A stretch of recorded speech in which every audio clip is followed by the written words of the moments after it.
Hi, I'm Peter Ellis. We use the pails.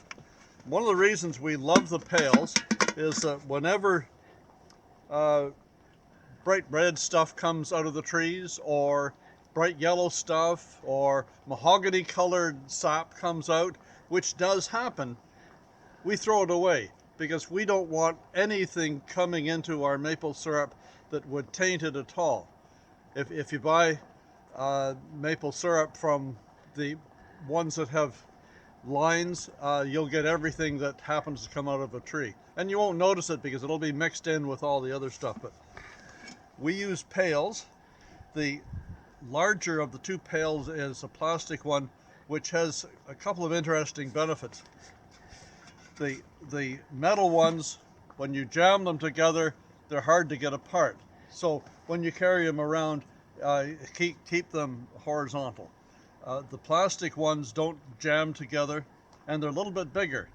The other interesting benefit from the plastic ones is that from 50 feet away, when you're approaching it, you don't have to open the lid just to tell you whether there's sap in there. You can see it because you can see a little bit right through the plastic. We spent a lot of time cleaning everything from last year. We boiled these, scrubbed them out. They're super clean. We have scrubbed out our pails. We have scrubbed out everything we can find, the evaporator as well, and everything should be good and nice and clean, and not have a problem. We've got 3 bags of 50, so that we can have over 150 pails. We do have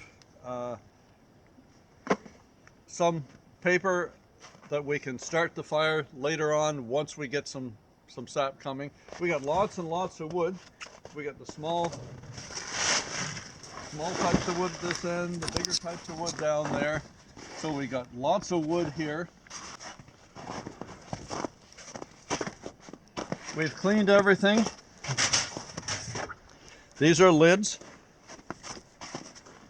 that go on top of the pails, and the spiles hold them onto the tree.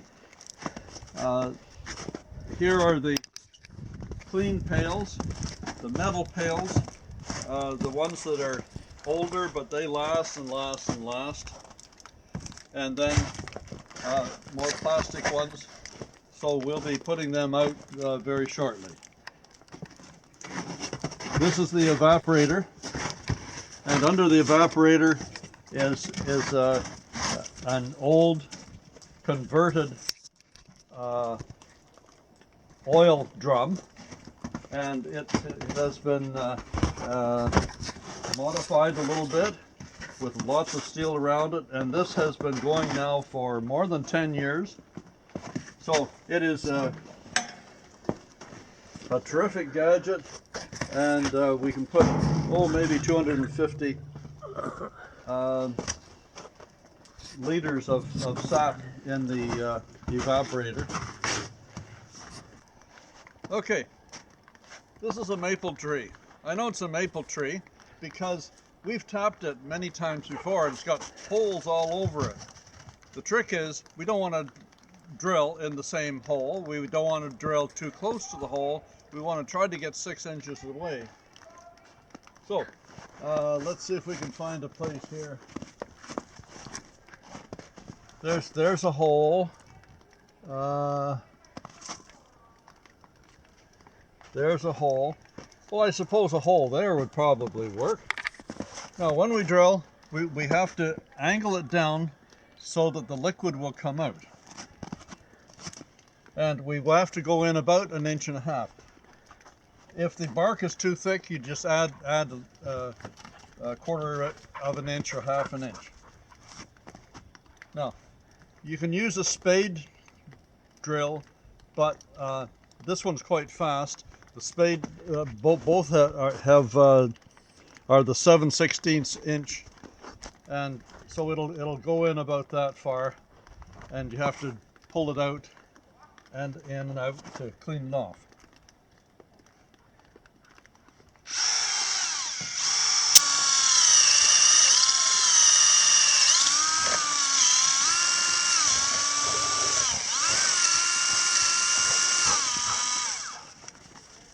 Okay, so it's a fairly clean hole. You can see because it's sunny out and it's almost the 1st of March, so we see liquid coming out already. Really good sign. This is called a spile. We'll put the spile in the hole. And one of the many mistakes that I made a long time ago was to tap this like this. And the inevitable result is that it bends the metal and it destroys the spile. So we have a spile driver, which is a solid metal piece, and you simply tap it in fairly firmly because you don't want liquid all running down the tree when it's not as firm as it should be.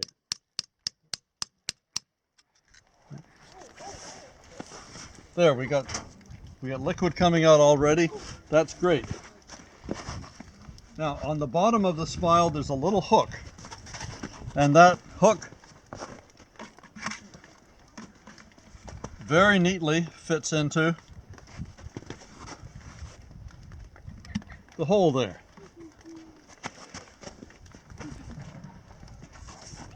In addition to that,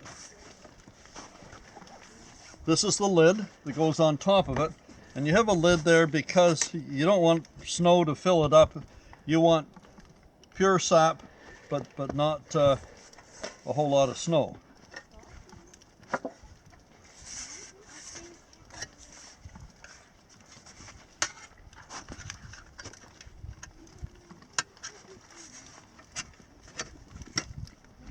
So there are 2 holes in the spile. You just have to feed the wire through the 2 holes and into the other end, and you've got a nice lid to protect the fluid in there, so when you take the fluid and put it into the evaporator, you're not trying to boil down a whole lot of water.